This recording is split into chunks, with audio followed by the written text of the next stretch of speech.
तो आइए आलमी दहशत गर्दी इंडेक्स की ताज़ा तरीन रिपोर्ट में गहराई से उतरते हैं। क्या दुनिया वाकई महफूज हो रही है या खतरा सिर्फ अपनी शक्ल बदल रहा है? चलिए इन आदात और शुमार के पीछे की असल कहानी को समझते हैं। सबसे पहले एक ऐसी खबर जो शायद आपको हैरान कर दे। पिछले साल दहशतगर्दी से होने वाली अमवात में 28% की कमी आई है। जी हां, आपने सही सुना, 28%। ये एक बहुत बहुत बड़ी गिरावट है। और देखें, ये सिर्फ एक साल की बात नहीं है। हकीकत तो ये है कि ये पिछली एक दिहाई में रिकॉर्ड की गई सबसे कम तादाद है, जो कि एक बहुत ही मुस्बत रुझान की तरफ इशारा करता है। इस कमी को जरा आदादो शुमार में देखते हैं। 2024 में जहां 7,700 से ज्यादा अमवात हुई, वहीं 2025 में ये तादाद घटकर तकरीबन 5,500 रह गई। ये सिर्फ आदाद नहीं है, ये हजारों जिंदगियां हैं जो बचाई गईं।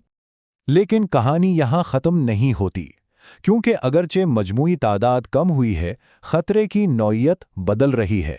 ये खत्म नहीं हो रहा, बल्कि कुछ खास इलाकों में पहले से कहीं ज्यादा शदीद होता जा रहा है। रिपोर्ट बिल्कुल वाज़ेह है। वो कहती है कि साहिल का इलाका अब दहशतगर्दी का नया आलमी मरकज़ बन चुका है। सोचें ज़रा, दुनिया भर में दहशतगर्दी से होने वाली आधी से ज़्यादा अमवात अब सिर्फ इसी एक खित्ते में हो रही हैं। और ये जोग्राफियाई तब्दीली वाकई हैरानकुन है। एक तरफ मशरिक़ वस्ता और शुमाली अफ्रीका है, जहां पिछली दहाई में अमवात में 95% कमी हुई है, और दूसरी तरफ सब सहारा अफ्रीका है, जो अब इस आलमी खतरे का नया मरकज़ बन गया है। और जब हम मज़ीद तफसील में जाते हैं तो तस्वीर और भी साफ हो जाती है। इस साल पहली बार पाकिस्तान इस इंडेक्स में सरे फहरिस्त आ गया है। इसके बाद बुर्किना फासो, नाइजीरिया, नाइजर और कोंगो का नंबर है। ये एक बहुत बड़ी तब्दीली है।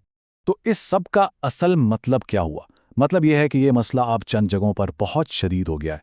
दहशतगर्दी से होने वाली तकरीबन 70% अमवात सिर्फ इन्हीं 5 ममालिक में हो रही हैं। तब्दीली सिर्फ जोग्राफियाई नहीं है, दहशतगर्द ग्रुहों के काम करने के तरीके और वो किन लोगों को अपनी तरफ खींच रहे हैं, इसमें भी एक बहुत बड़ी तब्दीली आ रही है।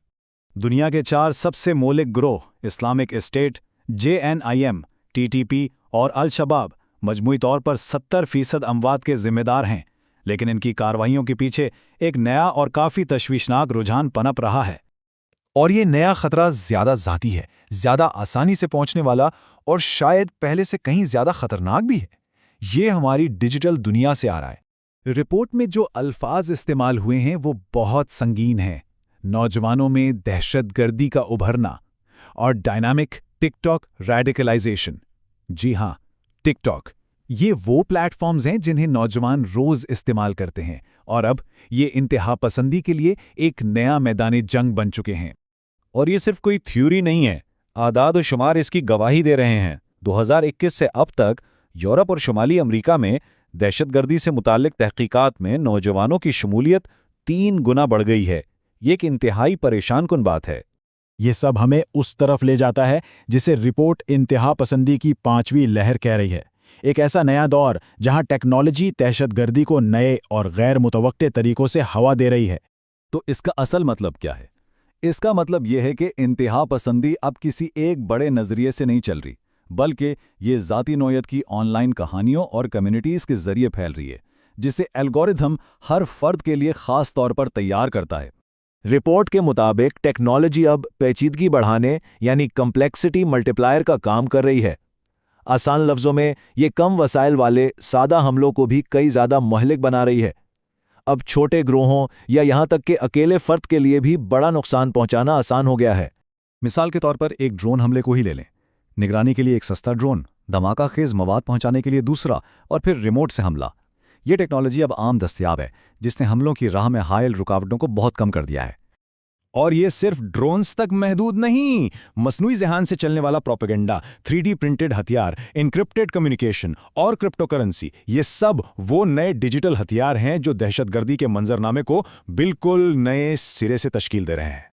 तो इन तमाम मुतज़ाद रुझानात को देखते हुए हम आखिर खड़े कहाँ हैं? एक ही वक्त में अच्छी और बुरी खबर को कैसे समझा जाए?